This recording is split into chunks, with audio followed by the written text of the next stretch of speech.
Survey states the status of agriculture is undergoing a transition into the age of the Amrit Kaal. That means a golden age, indicated by the double up of the farmer's income, real income. It is because of the experience in the previous decades, where the farm sector's distress, that made the government to take the measures, the regulatory measures, to develop the farmers' real income and to relieve the farmers from the debt trap. The two prime focus of Indian agriculture, right from the decades, one is the to establish a climate resilient agricultural systems in India. That means a sustainable agriculture, a climate resilient agriculture in India. Then the second one is to enhance the farmer's income, to develop the farmer's income with the diversification of the source, of agriculture. The survey 25-26 highlights that agriculture is tending towards undergoing a transformation. That means a structural shift in agriculture, a change, as a structural shift in the form of a shift from the water intensive cereal centric, a shift from the water intensive and the cereal centric farm production towards a diversified high valued allied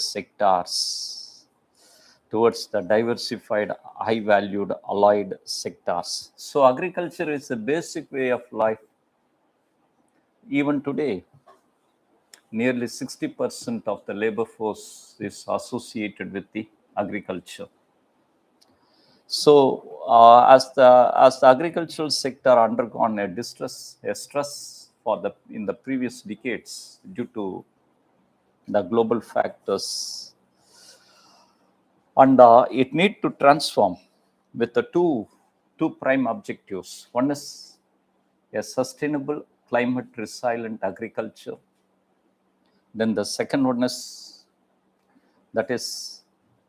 enhancing, doubling the farmer's real income in the form of diversification of agricultural source, in the transformation process, where the survey highlights the seven spheres of the transformations in agriculture.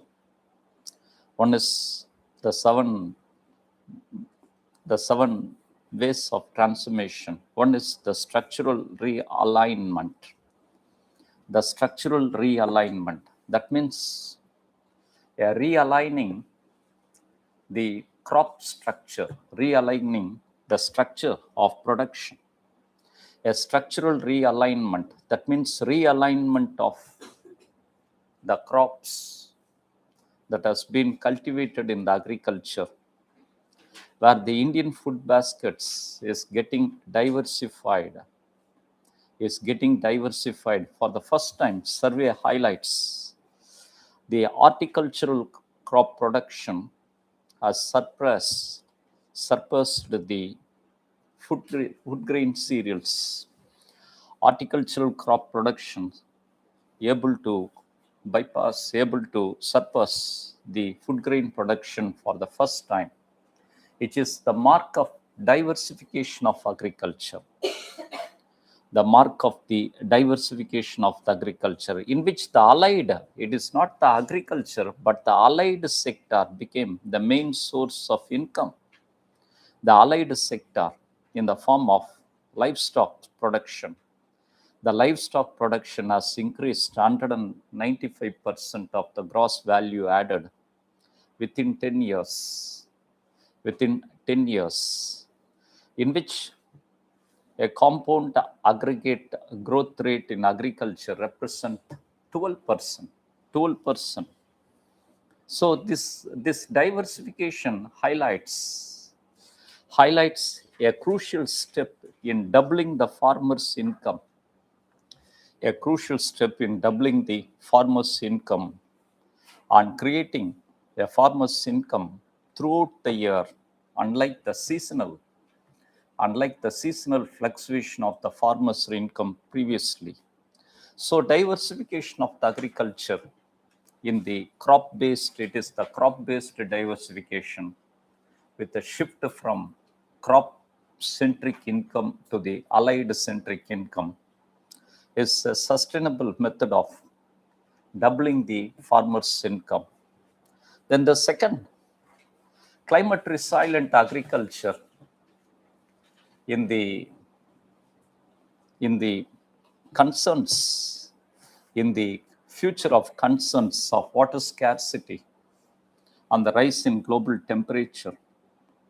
The climate resilient agriculture in which the agro production should have precision farming, a precision farming with the efficient use of resources input. The efficient use of resources input as one drop per one crop. One drop per one crop method as a strategy in which the micro-irrigation seems to be, micro-irrigation represents a core instrument, a core strategy of irrigational expansion in India. A core strategy of the irrigational expansion. Some of the component of the micro-irrigations as the drip irrigation, then irrigation through watershed developments, sprinkler irrigation, check dams, in which the micro-irrigation enable the expansion of the irrigational cover in India up to 55.8% of the gross irrigated area. 55.8% of the gross irrigated area in the agricultural nation of monsoonal dependent. In the agricultural nation of the monsoonal dependent, 55.8% of the gross irrigated area, which means more than half of the gross irrigated area. That means gross irrigated area, which means the gross irrigated area, that is the area that comes under the normal irrigational coverage,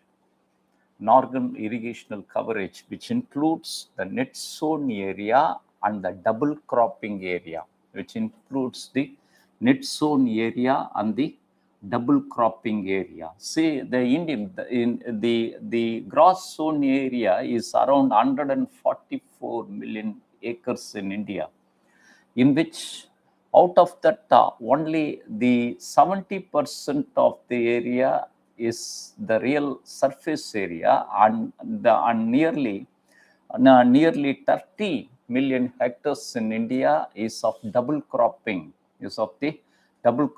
that expanding the irrigational coverage even for the double cropping means extending the seasonal coverage of irrigations, extending the seasonal coverage of the irrigations in the form of various measures of improving water storage, surface water storage, Then regenerating the water bodies, and surface water storage,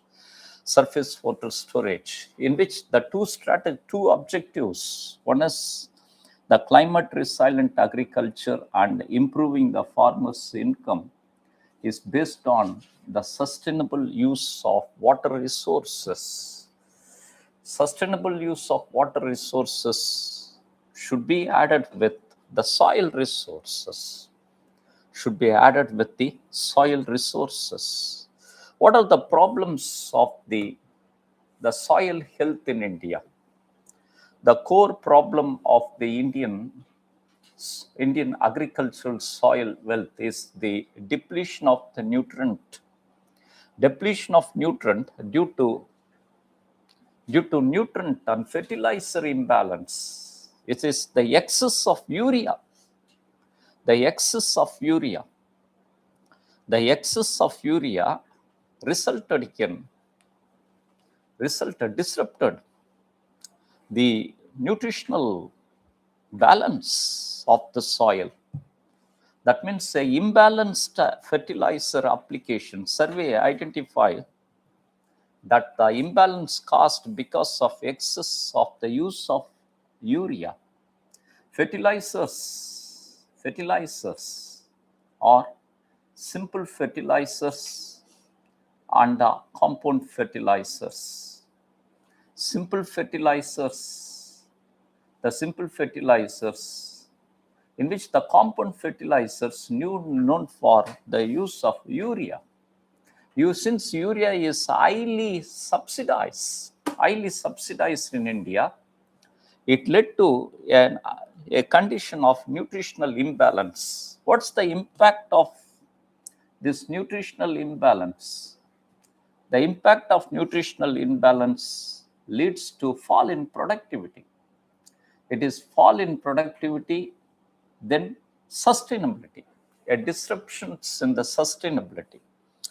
The government of India's measures of the nutritional restorations in India is a focused approach on ensuring the nutritional balance of the soil in the form of soil health card. The soil health card has been issued as a real-time monitoring of the nutrient conditions of the soil. Real-time monitoring of neutral conditions of the soil in regional base to be followed with remedial measures to promote the integrated nutritional balance management and scientific farming.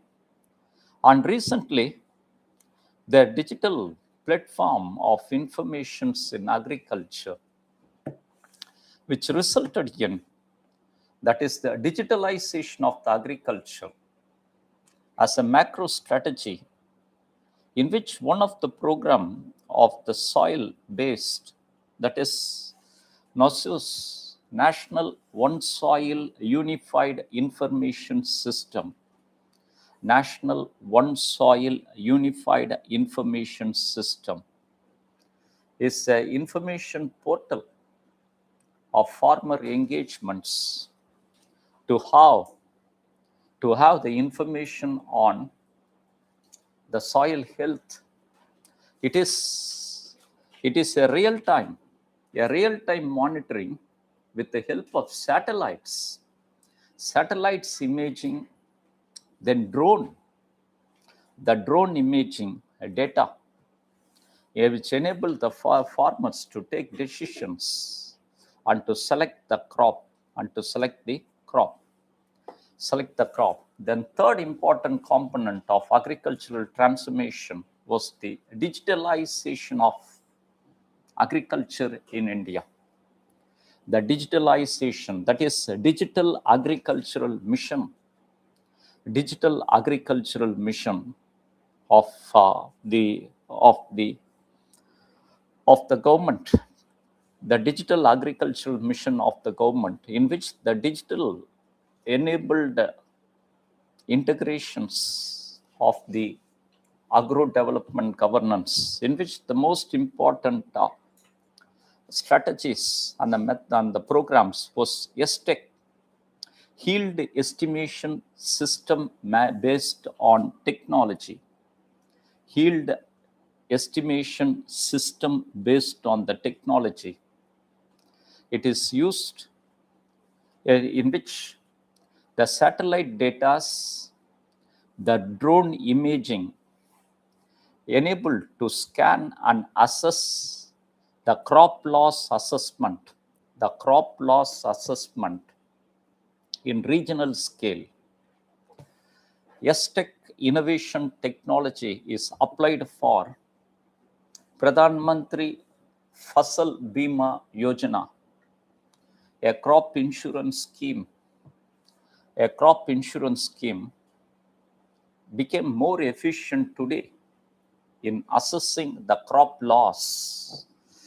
Pradhan Mantri Fasal Bima Yojana is a scheme of insurance coverage for the market loss, that is the market loss on the crop loss.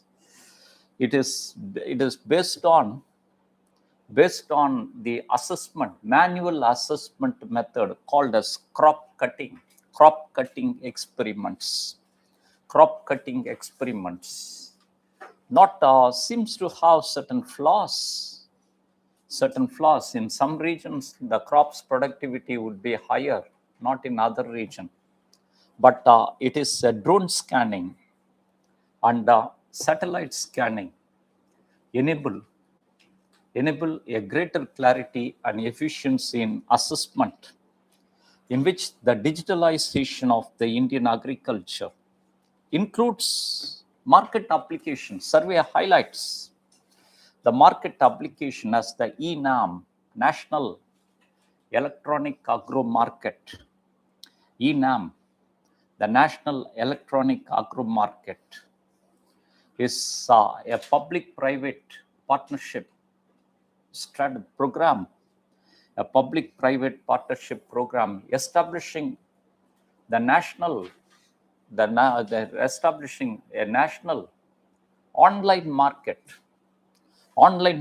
for the agriculture. In which the private sector participation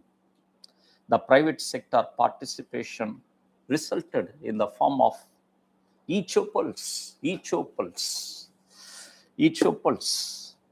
is performed.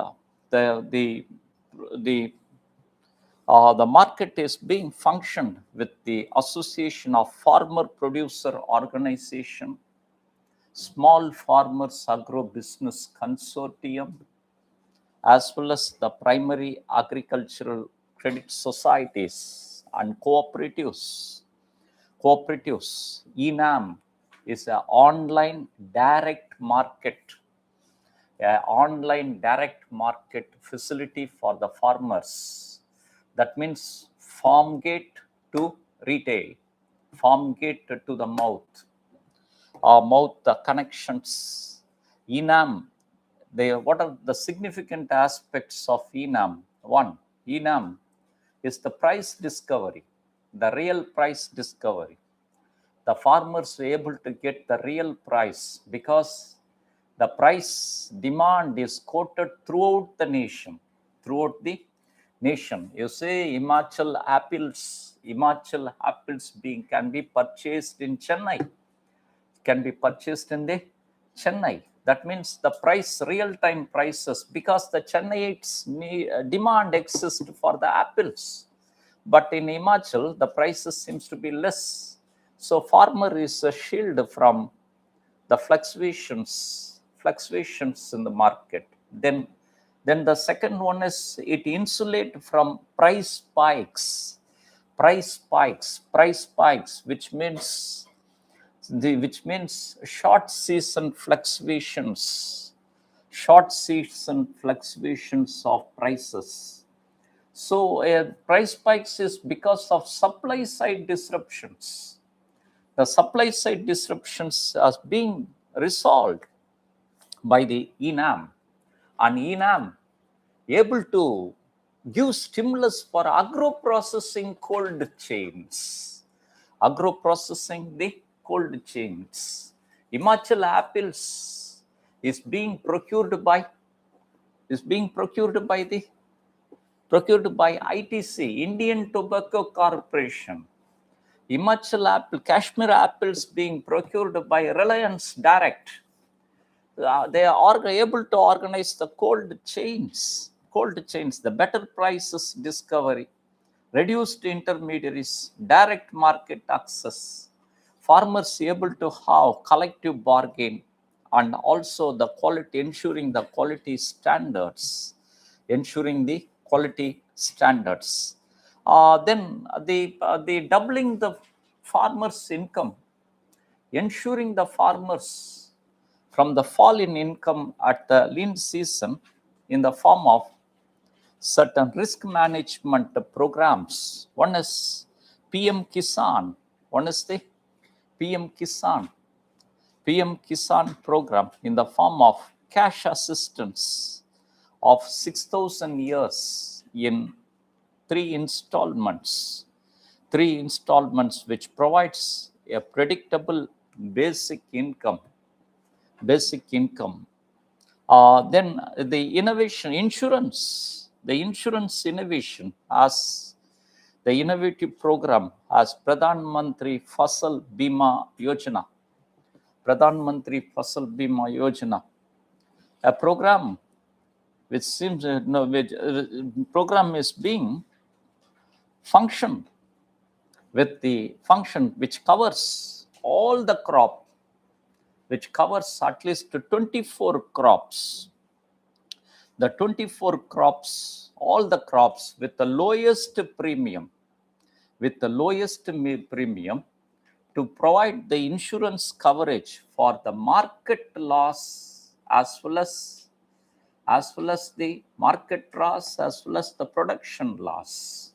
Market loss or the production loss as the very low premium, easy access through the mobile, the easy access, and Pradhan Mantri Fasal Bima Yojana, in which the premium ceiling was removed by the budget 23-24,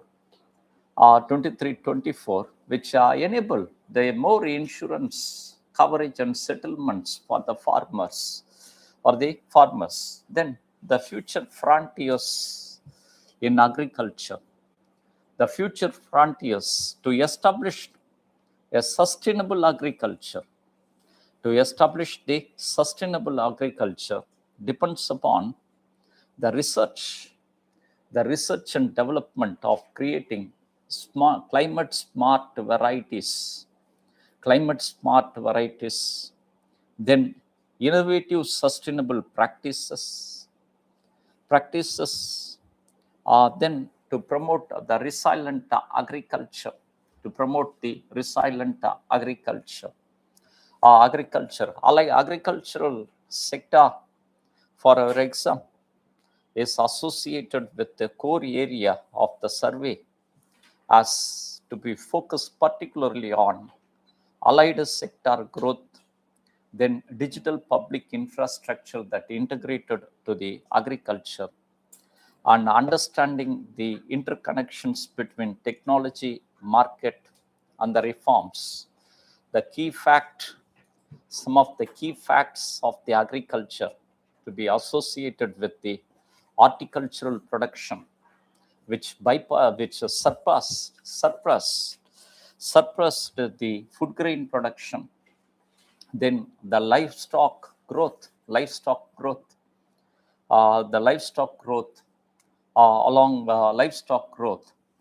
of the allied and the soil health card coverage.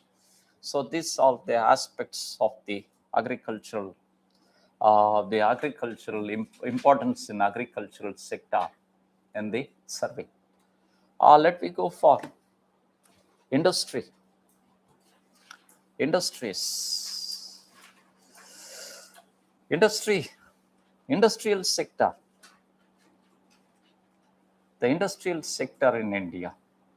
The two problems of the industrial sector in India, the two structural problems of the industrial sector, structural and cyclic problems. One is the industrial sector. Problem of industrial sector was known for the manufacturing sector staticness. Manufacturing sector performance seems to be lesser than the premium for the many decades. Then the second one is the manufacturing sector. The problem in India, it is not only then the second one is the share of industrial sector to the overall GDP is reducing. The share of industrial sector is in the overall GDP in reducing. These two problems can be overcome, but the survey states one most important problem of the industrial sector is of India's lesser presence in the global value chains. India, the global value chains, India's participation, the GVC participation ratio of India is only 17.2%. GVC, global value chain participation ratio of India is only 17.2%. When compared to Vietnam, is 48%. Is the 48%. Say the 48% because of the manufacturing sector lag. India accounts for only 2.9% of the global manufacturing sector. Global 2.9% of the global manufacturing GVA. Only 2.9% of the global manufacturing GVA. But there exists a considerable potential to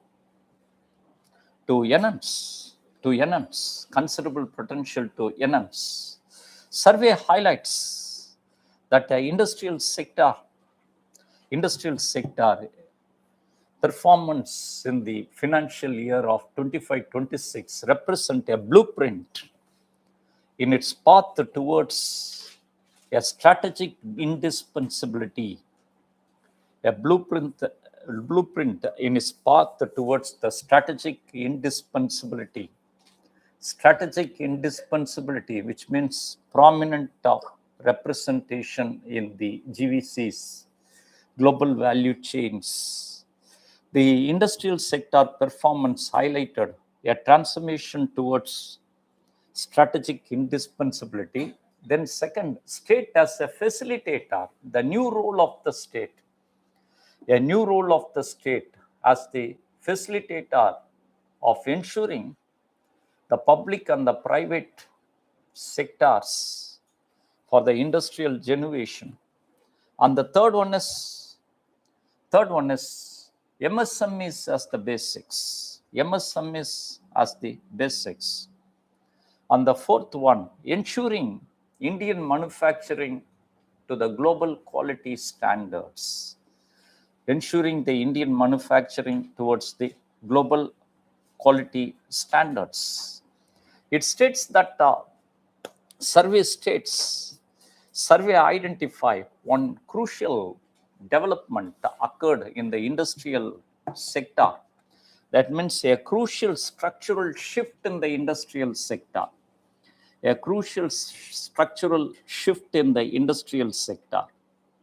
A crucial structural shift in the industrial sector. One is the structural shift. One is the re-emergence of the middle manufacturing sector in India. medium and the high technology activities.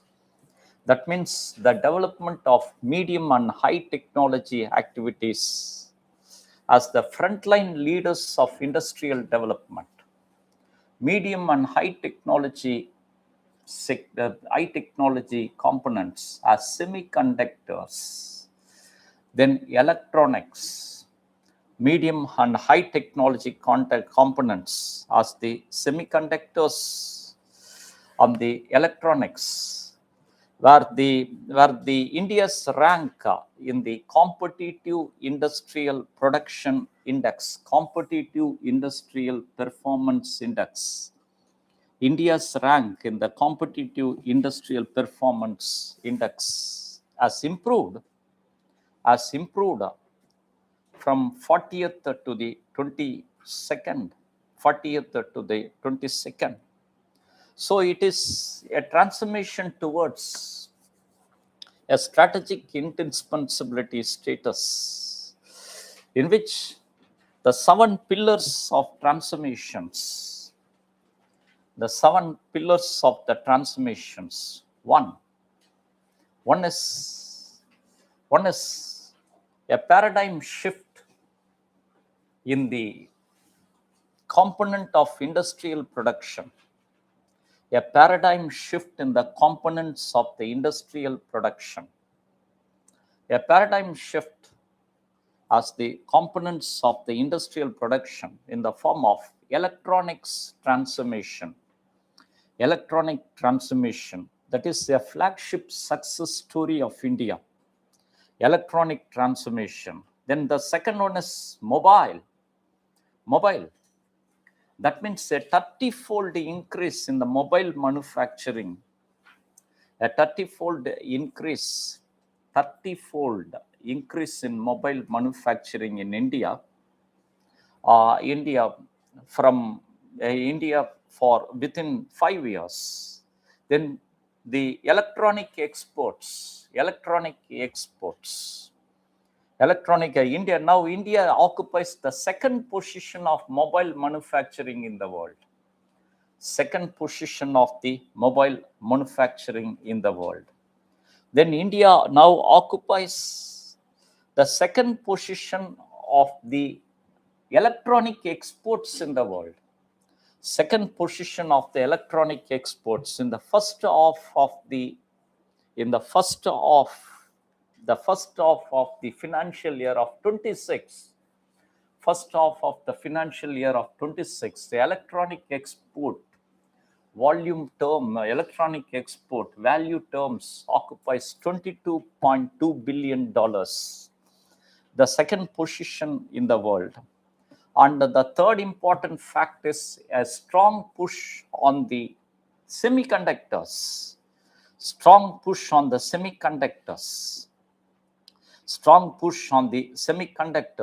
states a push on the semiconductors in the form of National Semiconductor Mission inaugurated by the government is to prevent India to rely on a handful of suppliers for the semiconductors. That seems to be added risk for India, handful of such suppliers. Now, semiconductor manufacturing in India is going on across 6 states, with the investment of 1.60 lakhs crore. 1.60 lakh crore, which includes the privates Micron, Tata Electronics Semiconductor MAB, Tata Electronics Semiconductor Fab, Tata Electronics Semiconductor Fab. So it was a paradigm shift. The reason for this shift was the 3 important strategic programs. One is production-linked incentive scheme. Production-linked incentive scheme. Production link incentive scheme was aimed for establishing India as to have a significant position in the global manufacturing hub. Production link incentive scheme is a form of cash incentives ranging from 4 to 6%, of the unit of production. Our production linked incentive scheme right now is focused on 14 industrial sectors. It is based on certain criteria. One is the incremental sales. Any product of increased sales thresholds, then investment threshold, a minimum investment threshold fixed by the government. Investment threshold. Then very important one is component indigenization. Any production of a product should be made only by procuring its materials, components indigenously, which gives the boost to MSMEs, integrating MSMEs, which gives the boost to the integrating MSMEs. Then the criteria of design aid for manufacturing, design-led manufacturing. That is the production-led linked incentive schemes. Then second one is National Manufacturing Mission. National Manufacturing Mission aimed for the three important targets. A mission with the three targets. One is the mission with the three targets. One is to establish manufacturing sector to contribute 25% of the GDP.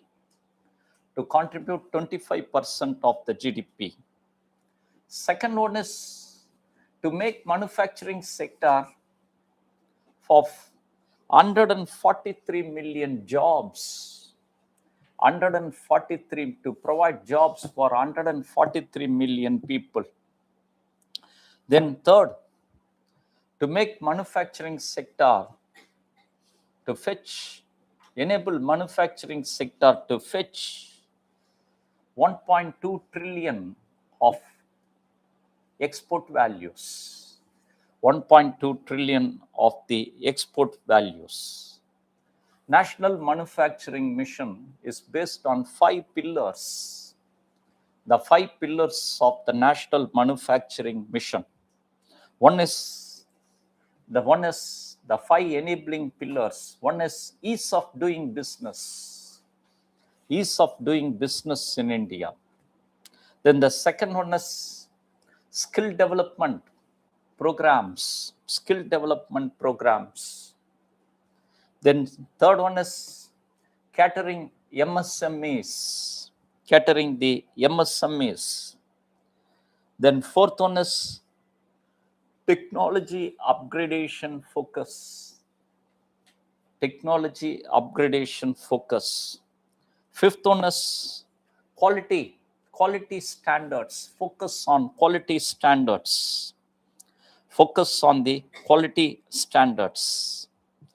It based on 3 strategies. National Manufacturing Mission based on 3 strategies, 3 objectives, 3 strategies. 3 strategies. That is 3 strategies to make certain sectors, the specific sectors of achieving global scale. The specific sectors of achieving global scale. For example, pharmaceutical sector, electronics sector, to enable certain sectors to achieve the global scale. Then second, to enable certain sectors to undergo transformations that is electronic goods sector, capital goods sector, transformations, global scale achievements, transformation structures, then to develop certain seed, the seeds of future sector, that is semiconductors, to establish a strong basic platforms for the future sectors, that is semiconductors. National manufacturing mission functions in the form of industrial corridor, industrial cluster models, industrial clusters and industrial corridor models. That means a massive investments in the cluster on the leather industry, leather manufacturing, ranging from the Chennai to Bangalore leather, defense manufacturing, ranging Chennai to Hyderabad, clusters and corridors. National manufacturing mission has the specialized submission as national mission on toys, mission on leather and footwear, mission on the leather and footwear, then mission on biotechnology, Pharma Shakti, special mission on the biotechnology, biopharmacology. That is the paradigm shift, a paradigm shift for a strategic indispensability, paradigm shift for the strategic indispensability, in which the production linked incentive schemes on the national manufacturing mission. Then quality infrastructure. The quality infrastructure, that means the quality infrastructure, that is to establish quality in order to create the manufacturing sector of global competence, So to ensure the quality standards in India with the adequate testing infrastructures and surveillance, importance of quality standards, as the survey highlights, the most crucial feature of maintaining the quality standards of the global level, which prevents India being the dumping ground of sub-quality products,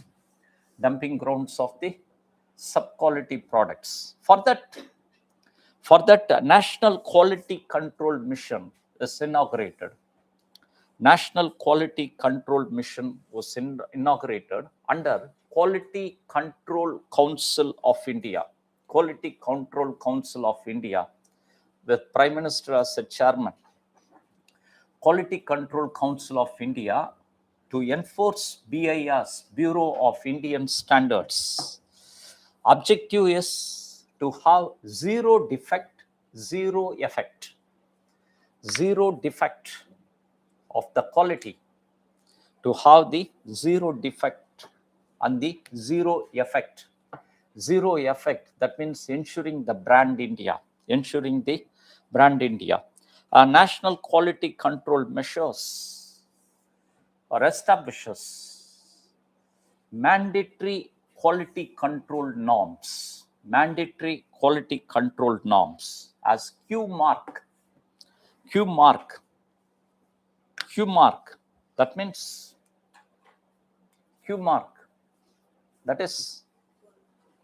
that is Q mark. That means scan பண்ணுவோம். QR code certifications for the product. Every product would have the QR code certification for the product. Then extending the QR code for MSMEs, For that, the special program, that is Quality Setu. Quality Setu. Quality Setu is a program that bridges quality control with MSMEs. Then Mitra, Corporate Mitra, to secure MSMEs to achieve the quality. Then the third pillar was the logistics, improving the logistics in India. Improving the logistics to establish logistics as an integrated ecosystem of industrial development. The objective of the logistic improvement is to reduce the logistic frictions, which in turn reduces the industrial competitiveness in India.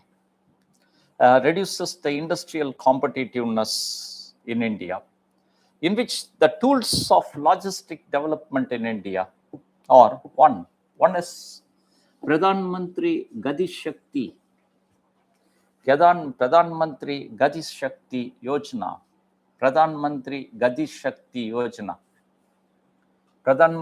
GatiShakti Yojana to resolve silos, the silo problems. Silo. Wait.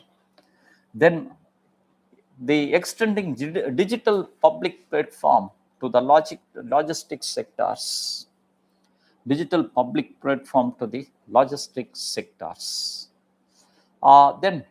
MSMEs as the fourth of the strategy. To deal with the two crucial problems of the MSMEs. The three crucial problems of the MSMEs. One is the credit gap.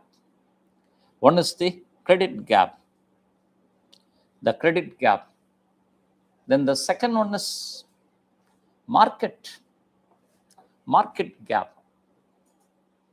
The third very important one was of inverted tariffs that victimizes the MSMEs. Inverted tariffs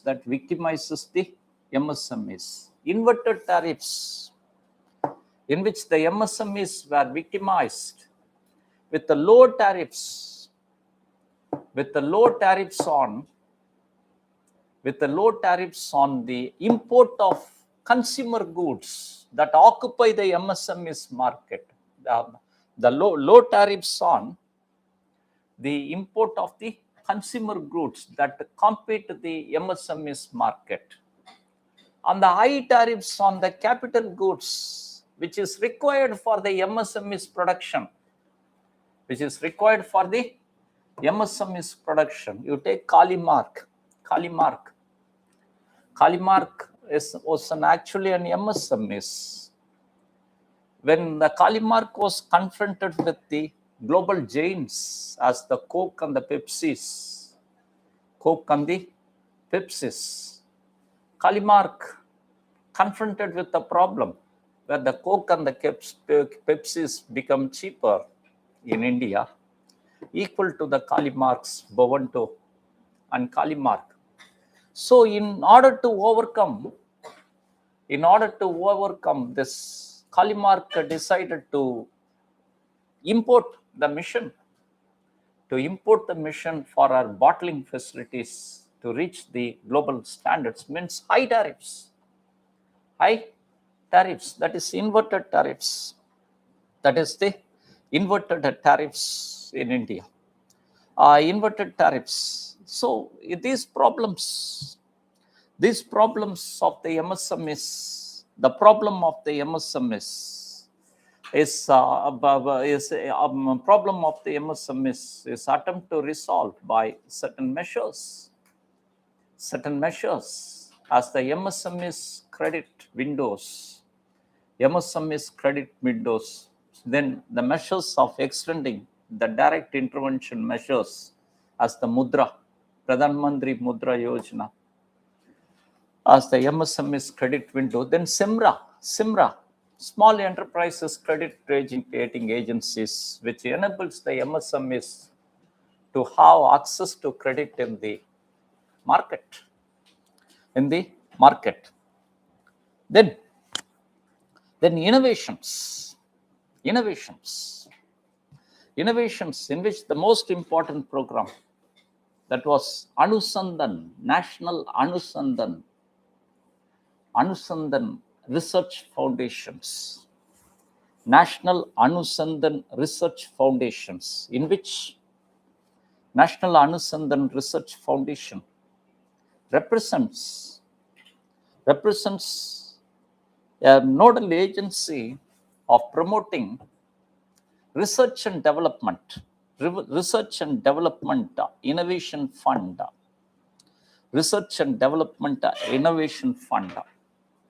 National Anusandan Research Foundation as a centralized body which promotes the research and development in the form of TRC, Translational Research Centers,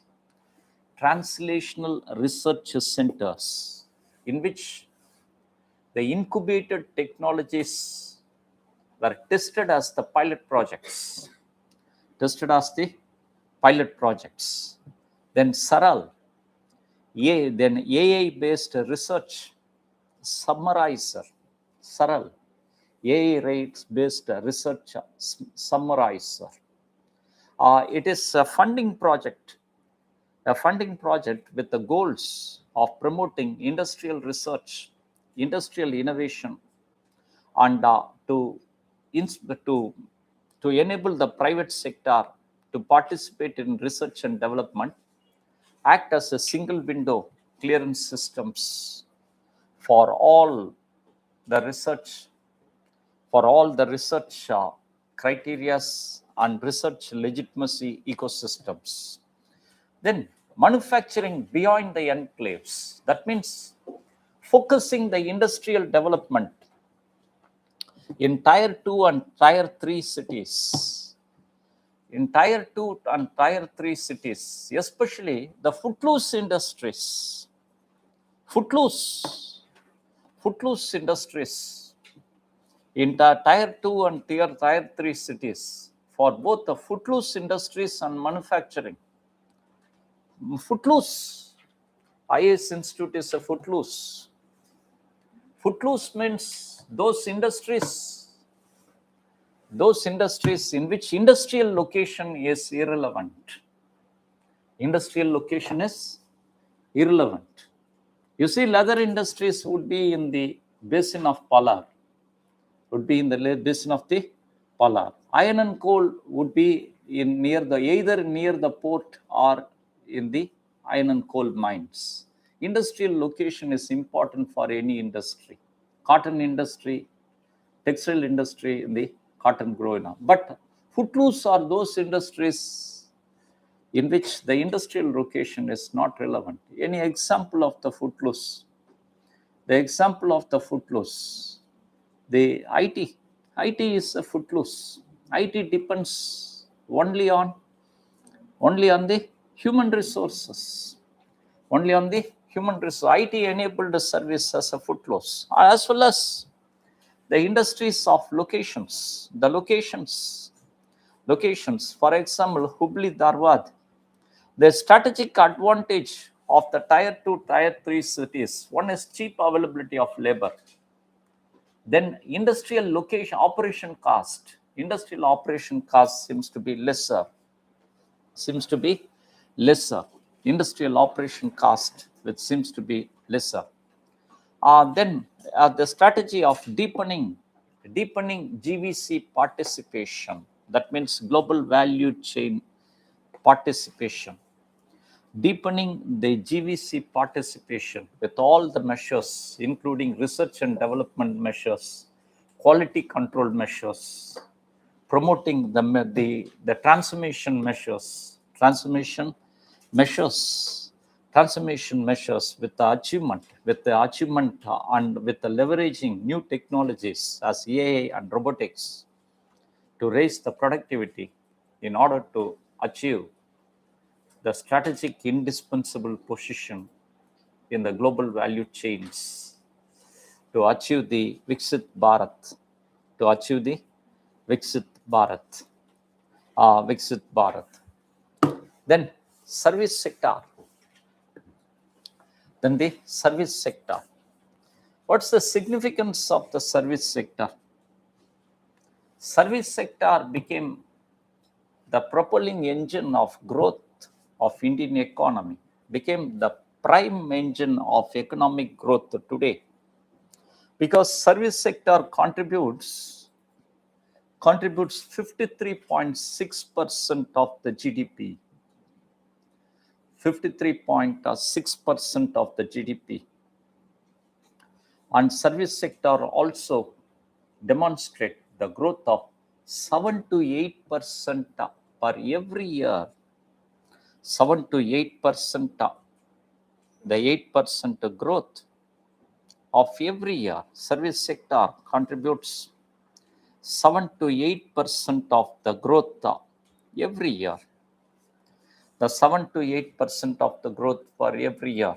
The compound aggregate growth rate across the sectors, in which the service sector was the prime one. Service sector as the prime one. And the service sector also known for another significance. That means it occupies, service sector occupies the most significant portion in export, services export. In the services export, the services export. Then service sector became a frontline growth, utilizing the pent-up demand. That means released demand after the COVID. The released demand after the COVID. It is the pent-up demand after the COVID. That is the service sector. And the fourth significant aspect of the service sector. Service sector is the prime one. Is a prime base, a prime one of attracting foreign investments, attracting the foreign. So it is a front line. It is a front line in GDP contributions, a frontline sector in the exports, external, and the foreign investments. It's a front line. And the most important one, service sector is immune to the fluctuations in the global market. Is immune to the fluctuations in the global market. Is immune to the fluctuations in the global market. Service sector occupies 77% of the FDI in India. In FDI investment, 77% of the FDI investment. And the very important one, service sector is an expanding sunrise. Expanding sunrise sector. Sunrise, which means those sectors are having future scope. What are all the sunrise sector? Any sunrise sectors?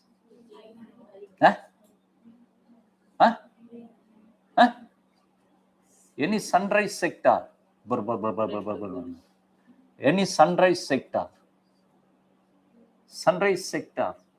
That means sunrise sector is one having the scope of future expansion. Semiconductors, sunrise sector. Pharmaceutical sector is an education is a sunrise sector.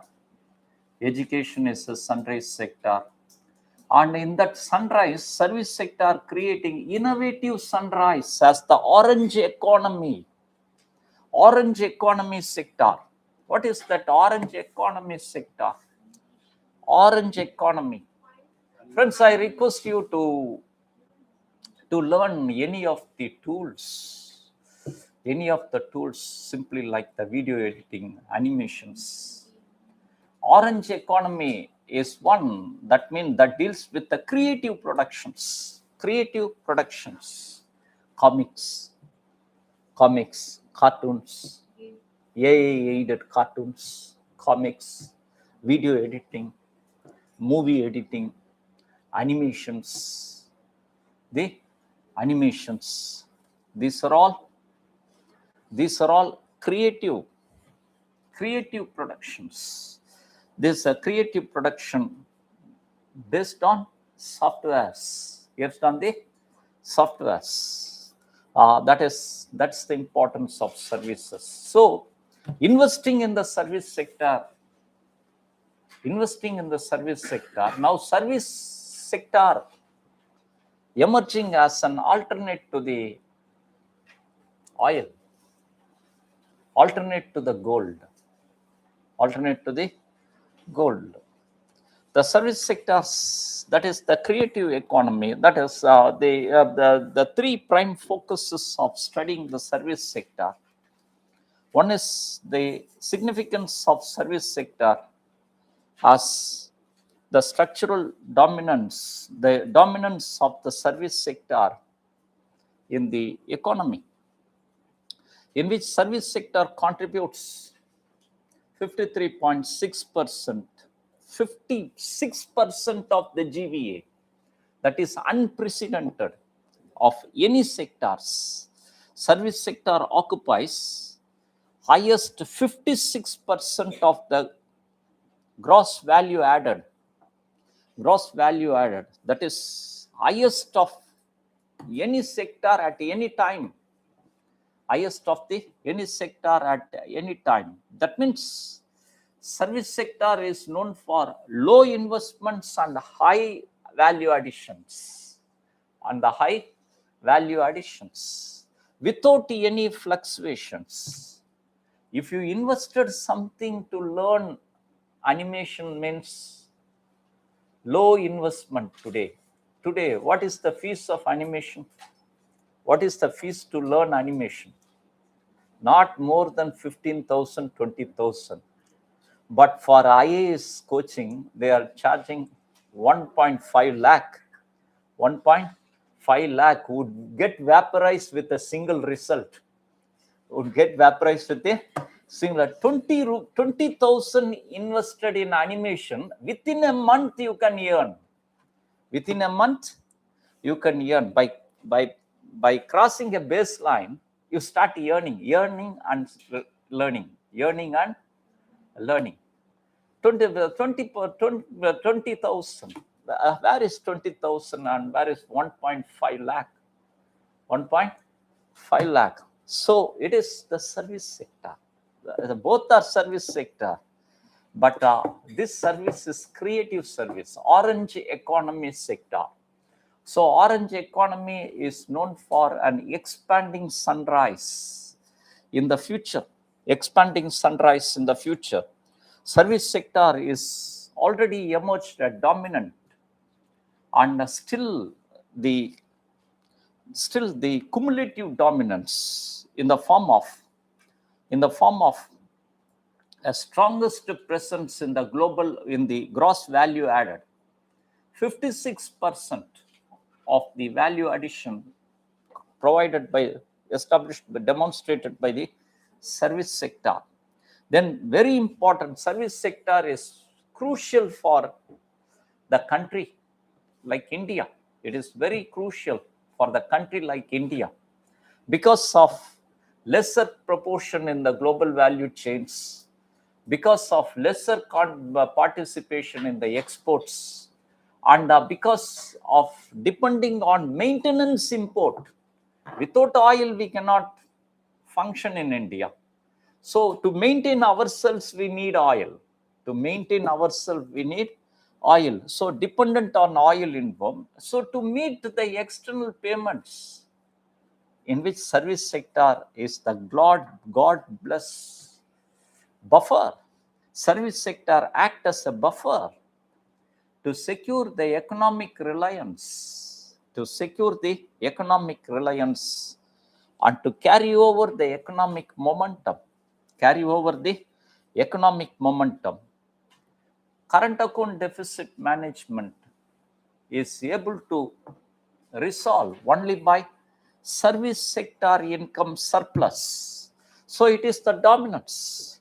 So being the student to understand the economy, understand the macro economy of India, there should be a greater enlightenment over the significance of the service sector, that is, that structural dominance of the services. Then second one is, that is, service sector is not only the sphere of dominance, but also becoming a low-cost outsourcing for innovations. That means service sectors contributes global capability centers, where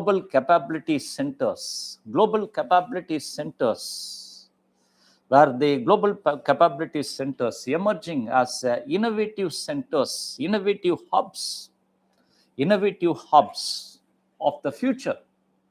Because global capability centers known for promoting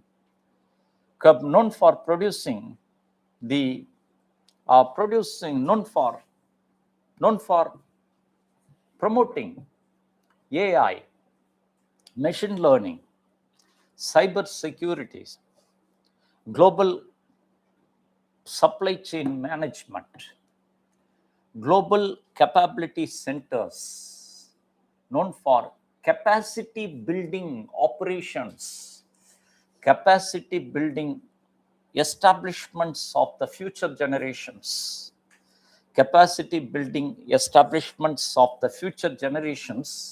in which India has gone, in India, GCC has gone for 7% from 20 to 25 financial year.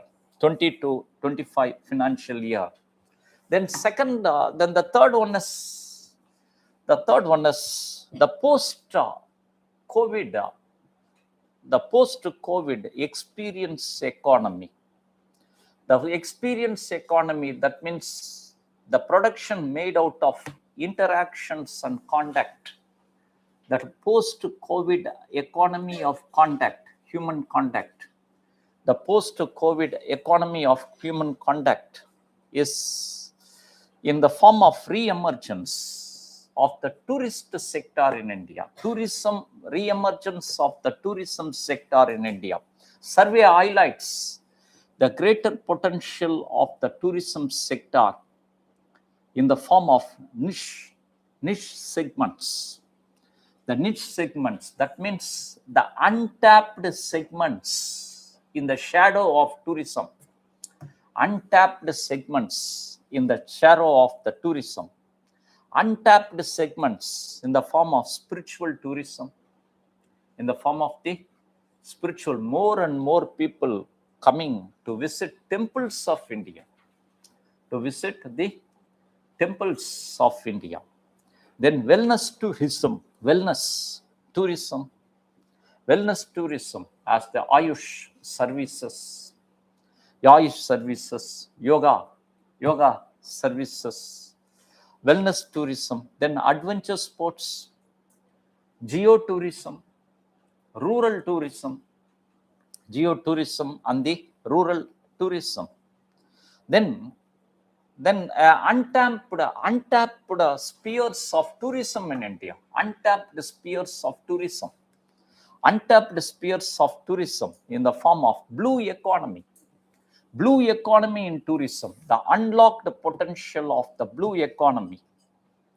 That means diving. Andaman is the center of diving.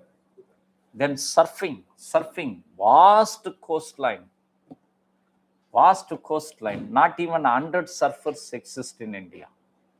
vast coastline, and the sea is not robust here.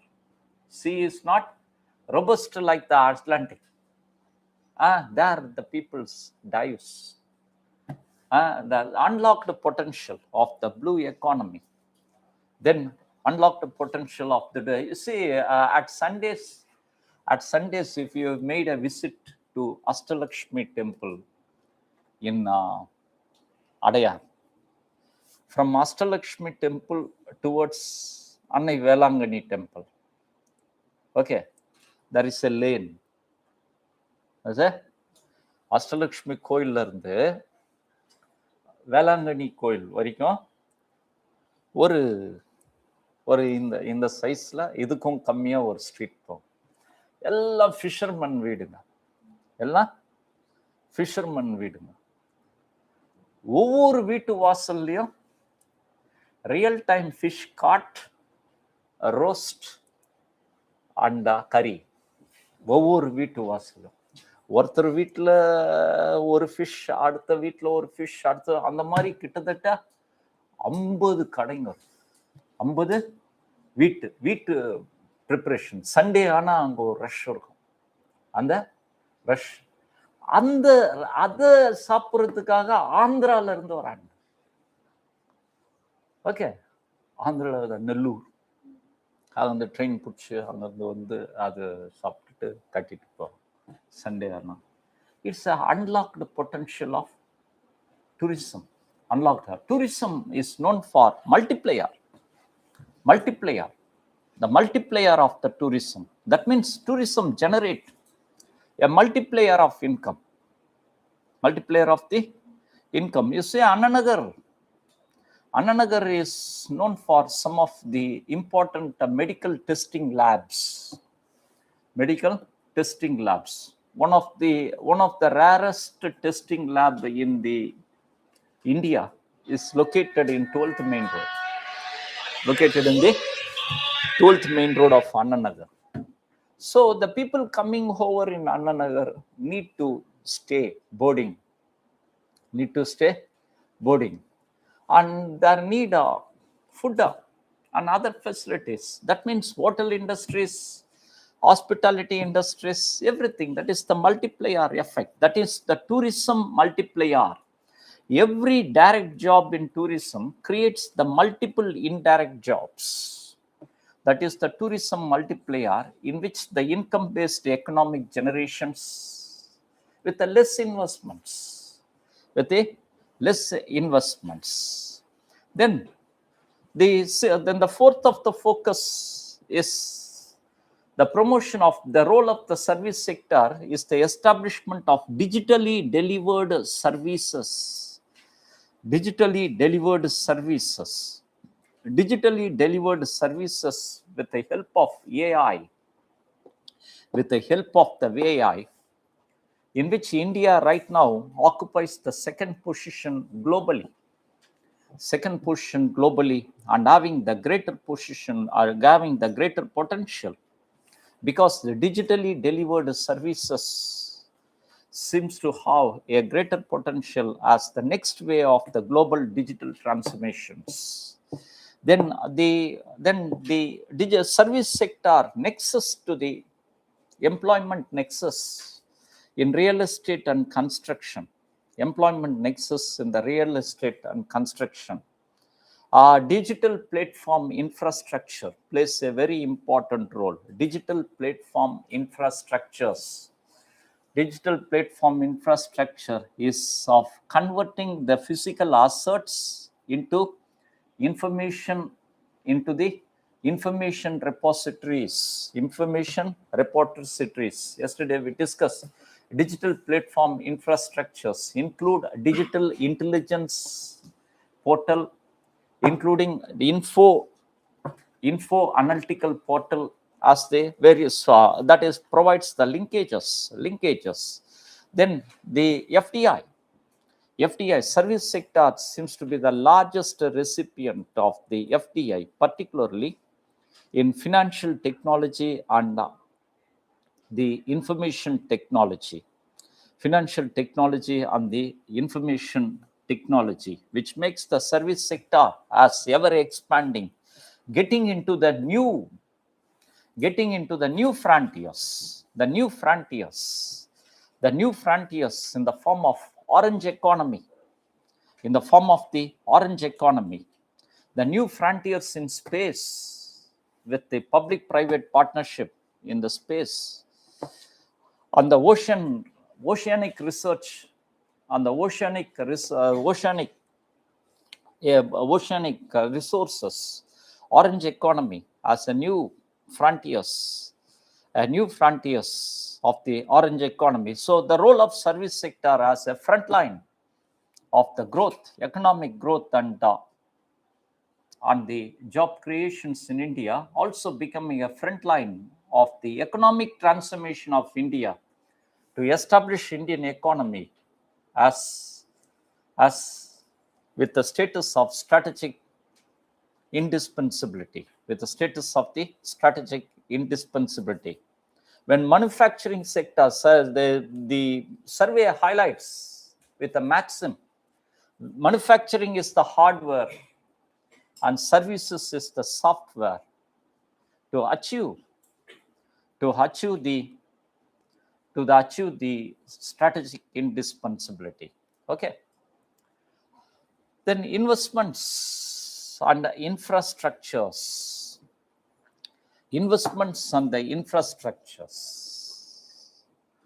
Infrastructure, yes. Infrastructure is the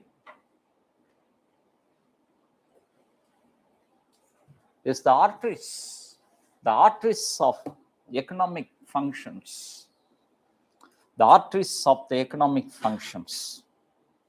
Infrastructures are the physical infrastructures and the social infrastructures. Physical infrastructures are road, ports, airports. These are all physical. Social are health, educational service, research service. These are all the.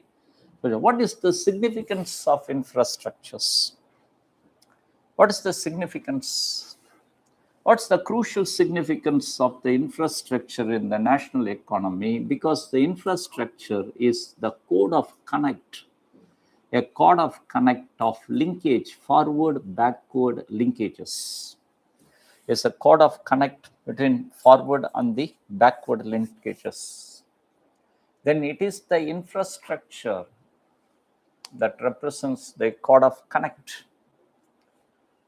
When it is the infrastructure, adequate infrastructure enable trickle-down future of income in economy. Income generated in the high-income quintile has to trickle down, which need infrastructural connect.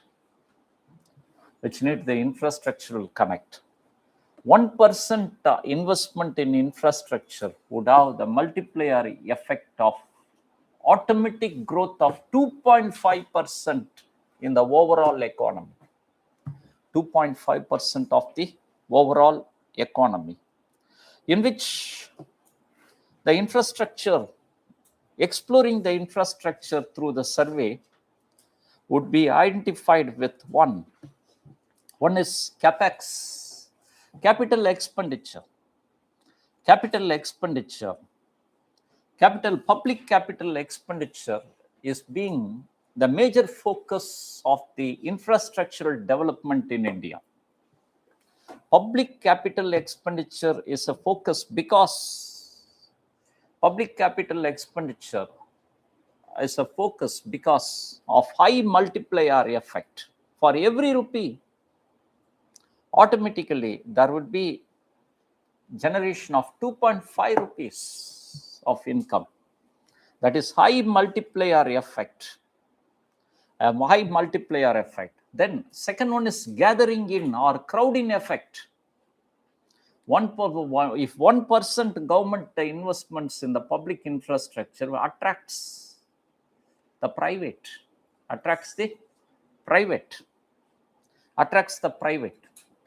Capital expenditure is focused because Capital expenditure is focused because of Indian tradition. Indian tradition of fiscal management. See, when the COVID came, the economic lockdown occurred. Economic lockdown. After COVID, the fiscal strain. India's fiscal management is distinctive. All the fiscal management strategies of all the economies throughout the world seems to be pro-cyclic. But India is counter-cyclic. That means pro-cyclic. That is increase in the boom. At the time of boom, government spends a lot. Then at the time of recess, government austerities measures of the government reduces spending. But the kings of India, historically the kings of India, when India was affected by the famine, India was affected, any regions of India affected by the famine and drought, means they start constructing temples. They start constructing the temples. It is a public investment. But the treasury would have the gold resource. The gold resource would be melted into coins and given the wages. When the famine occurred, drought occurred, it creates enormous labor. They need livelihood.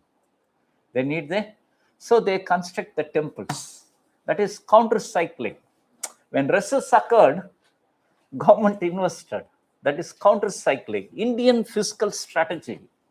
The distinctive feature of the Indian fiscal strategy is of the counter-cyclic fiscal strategy based on the Indian tradition. The counter-cyclic fiscal strategy focused on CAPEX,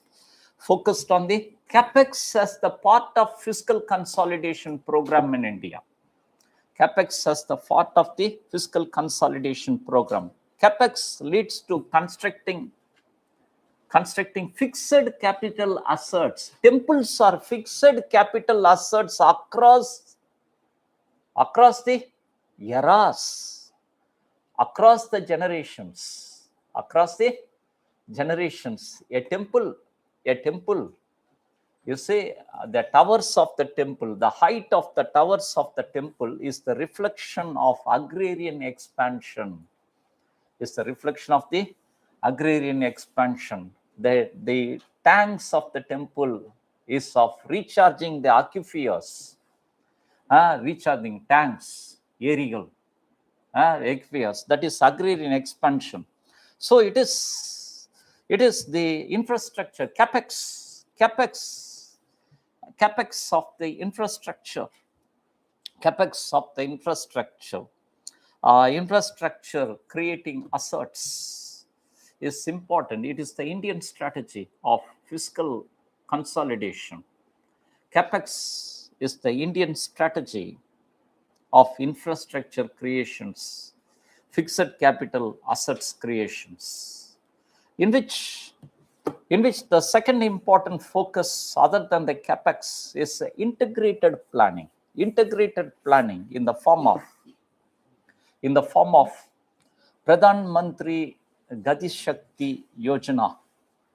Pradhan Mantri GatiShakti Yojana is an integrated planning systems to avoid silos. Silos leads, the problem of silos resulted in high ICOR rates in India. The problem of silos is a problem. A road in Anna Nagar, you see the road, the 15th main road is laid by the Madras Corporation as a fresh road. Then Madras Chennai Metropolitan Water Development Board cuts the road and laid the pipes. Okay. Then Tamil Nadu Electrical Board, that cuts another road. That is silos. silos. A railway construct the railway line. Railway construct a railway line, and the train is coming. Next day, the plan is announced. That plan is announced that the Central Public Works Department is going to construct a tunnel in the center of the railway line. In the center of the railway line. This is called silos. Called as a silos. The problems of silos in the infrastructural economies of India. One, the problem silo leads to increase in the cost of project logjam and project cost accretions. Increase in the cost of project out of nothing reason, out of no reason, out of what's the reason here? What's the reason here? Reason is lack of coordination and lack of information sharing. Lack of coordination and the lack of information sharing. A husband is the corporation commissioner and the wife is the Metropolitan Water Supply Management Board chairman. No coordination. No coordination. Husband lays the road and a contractor giving me finishing of the road to pass his bill, and he is very happy. And the next day photo comes that a road cut by your wife. So it leads to problems even in family. So it's a silos. Silos is the reason for increase in incremental capital output ratio, high cost of productivity. High cost of productivity. This is going on for many decades. Why it's going on for many decades? In all the states, especially in the Union Government of India, it's going on. Why it's going on? Why it's going on? It's going on because contractors are the ministers, ministers are the contractors, and the kinsmen of the contractors are in the government. Everybody knows. Everybody knows that if their uncle is laying the road means the cousin would be happy because he is going to cut the road. This is called as silos. Traditionally, different departments plans in isolation and leading to delay, waste, and clash. Not only delay, waste, clash, disruptions. That is silo. So we need a coordinated information planning systems called as the Pradhan Mantri. Silos leads to project delays, project logjams. Then silos also leads to logistic cost.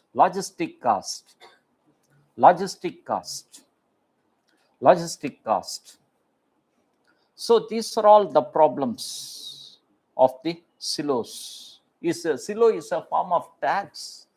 Who is the victim of silos? Who is the victim? Common people is the victim. Economy is the victim. Economy is the victim. So it need a coordinated approach. That is Pradhan Mantri GatiShakti Yojana is a master plan of multi-modal planning with the coordination and information sharing to ensure all the departments to see each other on the proposed projects, projects represented as the departmental silos, which is digitalized and of information sharing. If a railway department have a program means it can, in the planning stage, it can go into the portal and can see is there any proposed projects by any of the department by the information sharing. Then logistic efficiency of the infrastructures, logistic efficiency as one of the most important one to enhance the economy and economic standards. and the industrial production cost to have a prominent presence in the global value chains, prominent presence in the global value chains. Then the survey focuses on transformation in the road infrastructure, physical infrastructure in the road and in the railways, especially dedicated freight corridors, which revolutionized the logistics in India. Then the most important program recently taken was the asset monetization program. What is this asset monetization program? Asset monetization program. Asset monetization program. What is asset monetization program? That is, I'm getting slow. Asset monetization program. Asset monetization program is a form of monetizing the dormant assets of the private sector enterprises for economic activities. Monetizing the dormant assets of the private sector enterprises.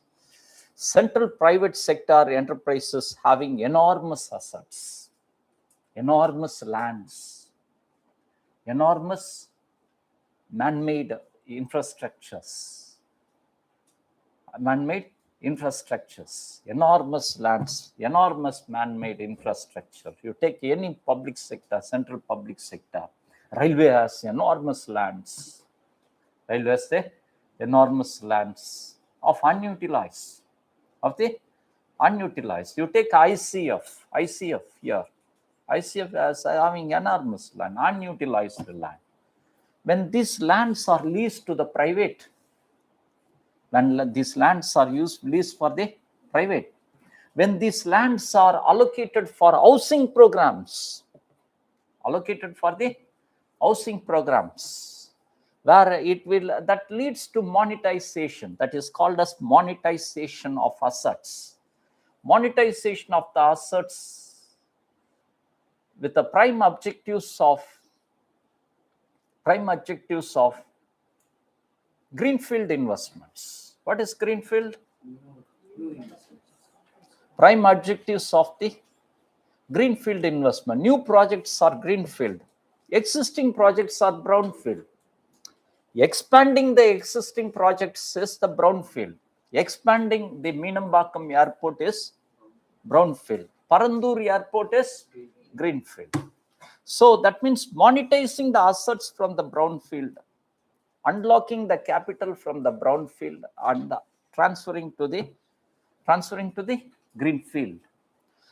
Then the infrastructures which includes the digital public infrastructure. Digital public infrastructure is a revolution in public goods consumption. Revolution in the public goods, creating public goods. Digital public infrastructure is conversion of the physical assets into infrastructural platforms, repositories.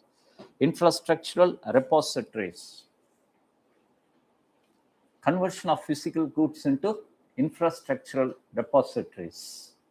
What is the significance of digital public infrastructure? Digital public infrastructure enabled to digitalize the public sector, public intensive sectors, that is agriculture, land records, agriculture, land records, health, public health. Then second, digital public infrastructure is very significant, in which to enable online financial service, online loan, immediate approval, 1 minute approval. Then enable to prevent financial frauds. 1 minute approval, at the same time 1 minute identification as historic defaulter, as a historic default, because informations are integrated. Within a minute, it identify that you have escaped with a 10 crore loan from that bank, 5 years before. You please repay. Okay, that is. Then third one is safety of records. Safety of records, land records. Safety of the land records. You are having a farmland somewhere, not visited. A family having a farmland with a woman, no men, that enables some miscreant elements able to encroach the land. Kotla Pathuko. When complaint to the police station, courtla பேசிக்கலாம் sir. Photo எடுத்து காட்டலாம். Police inspector பார்த்துடலாம் இந்த நிலம் யாருக்கு. நம்ம மொபைலில் வச்சு ஒரு இடம் இருக்குன்னா மொபைலில் வச்சு ஈஸியாக பார்த்துடலாம். ஓகே, மொபைலில் சர்வே நம்பர் என்ன, யார் பேரில் இருக்கு, எது வரைக்கும் நீ ஏண்டா போட்ட அன்னு கேட்கலாம். Safety of land records. Safety, that means physical records may stolen, but the land records are operated by blockchain. That means data privacy is safeguarded. It's a centralized system. Then information analytics, Niti Aayog, able to find out, able to give a project for the people, a project for the government, that how many people are being suffered with that particular viral disease, in which area. So many people are suffering with the cancer. So a new researches were done. Now, yesterday, a cancer drug is being marketized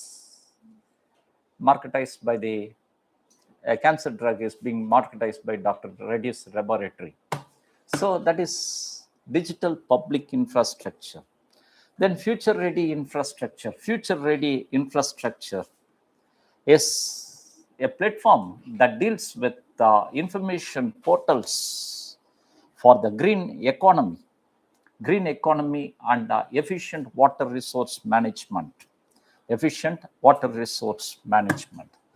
So these are all the aspects of infrastructure and investments chapter.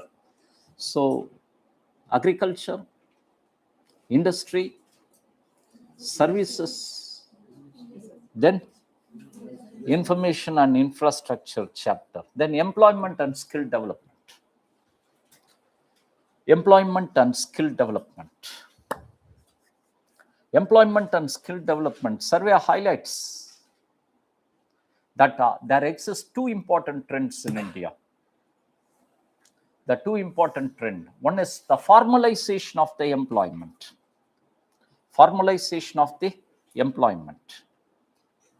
Then second one is formalization of the employment. Second one is gig. That means the spread of gig. The spread of the gig economic centric employment opportunities, in which the 7 important areas we have chosen. One is the demographic dynamics of employment in India. India's workforce represents 56 crore. That means out of 140 crore, 56 crore of the people belongs to the age of 18 to 45, the proper workforce.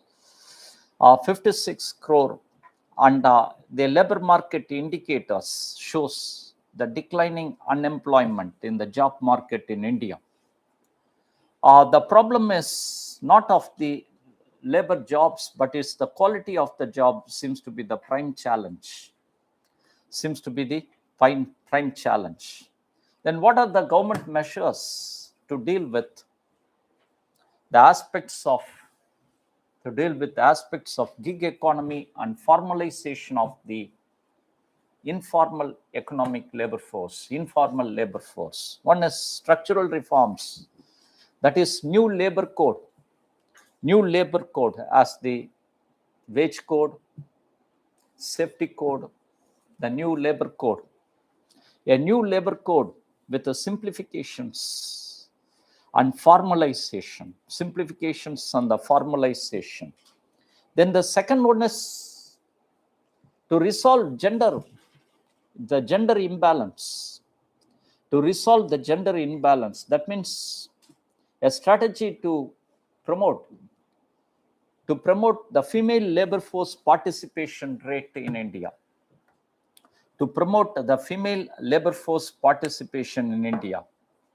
Survey highlights the existence of a paradox called as gender paradox. Identified by the survey in 2026, gender paradox of 2026. There exists a paradox for Muran, a paradox of the status of Indian woman in STEM. STEM means STEM, STEM, science, technology. In STEM, India leads the world in female STEM. 43% of the graduates of India are the female. It is the female STEM when compared to the UK,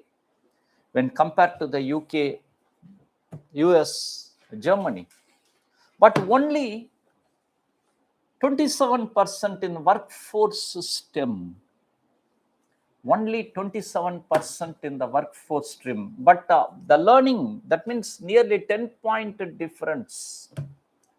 More women learn science, technology, engineering, but lesser women actually goes into work. Why? Lesser women actually goes into work. Why? Why? Because of lack of adequate ecosystem to stay and work. Adequate ecosystem to stay and work. That means lack of safe and affordable accommodations. Affordable accommodations in the states. The states of affordable accommodation, there is a higher STEM female workforce. In the states of lesser affordable, that is lesser STEM. Then second one is formalizing the gig workers. In the form of extending social security benefits. Formalizing the gig workers in the form of extending the social security benefits as e-Shram, a e-platform as the one-stop solution. A one-stop solution seems to be a window of social security coverage in the form of pensions on the insurance coverage for 31.5 crore workers. Then employment of future scope with modular skilling. That means reskilling and updated skills in the form of a short certified courses to resolve the problem of skill mismatch. Short certified courses. Then to provide industrial linkage for skills with the jobs. Skills with the jobs. To provide the industrial linkage for the skills with the jobs. Then institutional convergence. Institutional convergence. That means the interactions of the various institutions for the job information, skill informations, job informations and the skill informations. Then job mobility, where the eShram established on UAN, on universal account number, universal account number for the continuity of the social benefit coverage, Then Siddha, that is Siddha. That means extension of the eShram, as Skill India Digital Hub is an extension of the eShram to provide the specific skills with the involvement of public-private partnership, which includes Microsoft and others. Then digital public infrastructure, extension of digital public infrastructure in the form of e-platform services, departmental convergences. Then the importance of skilling and reskilling with the certifications, quality certifications, and providing employment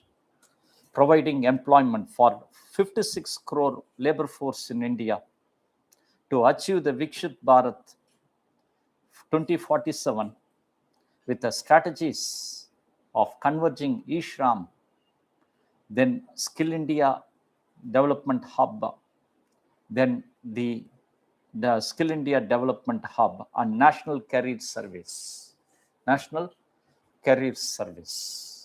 So these are all the aspects of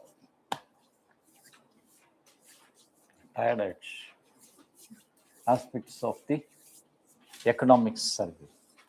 எத்தனை chapters முடிச்சோம்? இதை மட்டும் பாருங்க. Okay, எத்தனை chapters முடிச்சோம்? இன்னைக்கு இல்லை, நேத்துல இருந்து. நேத்து எத்தனை முடிச்சோம்? நேத்து எத்தனை முடிச்சோம்?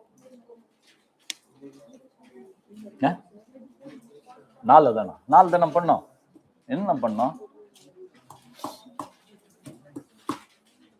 நேத்து 4, இன்னைக்கு 5.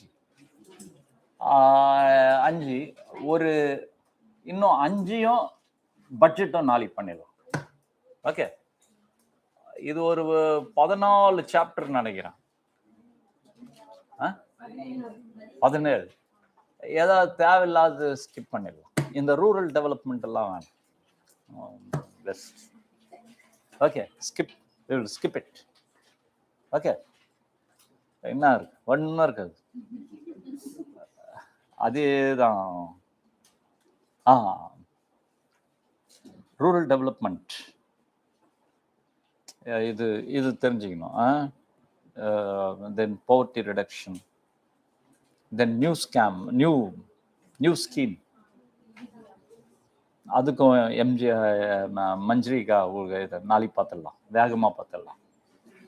ஓகே, இது கொஞ்சம் பார்த்துக்கணும். ஓகே, அப்புறமா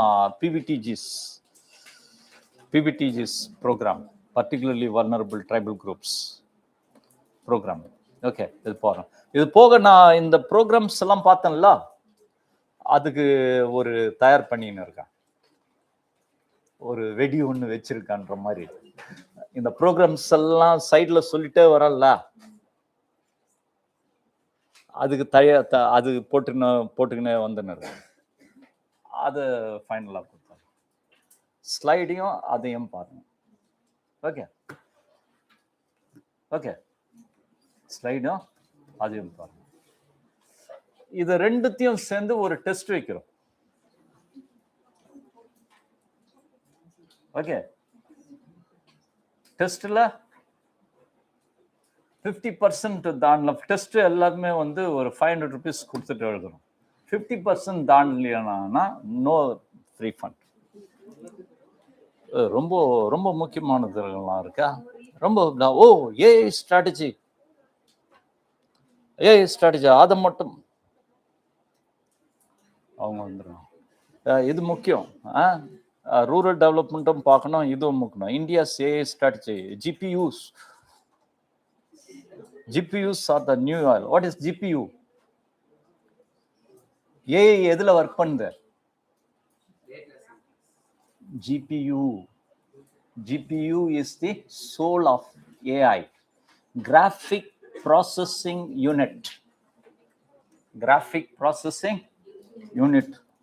ரொம்ப இருக்கு, நாளைக்கு பார்த்துக்கலாம். ஓகே,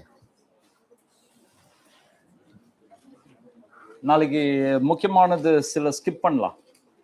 முக்கியமான ஸ்கிப் பண்ணா இது மட்டும் போட்டுக்கலாம். கிளாஸ் வேணாம். ஓகே, அதுவும் பட்ஜெட் டைம் பார்த்தலாம். ஓகே,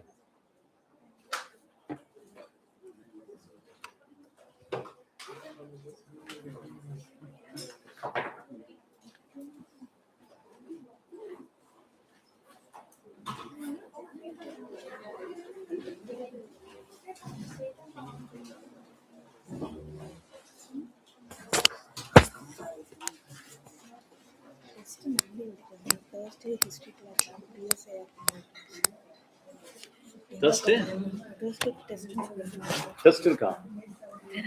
இல்ல ஆந்த்ரோ தானே டெஸ்ட். ஆந்த்ரோ டெஸ்ட்னா அது வேலைக்கிழமை வச்சுக்கலாம். வேலைக்கிழமை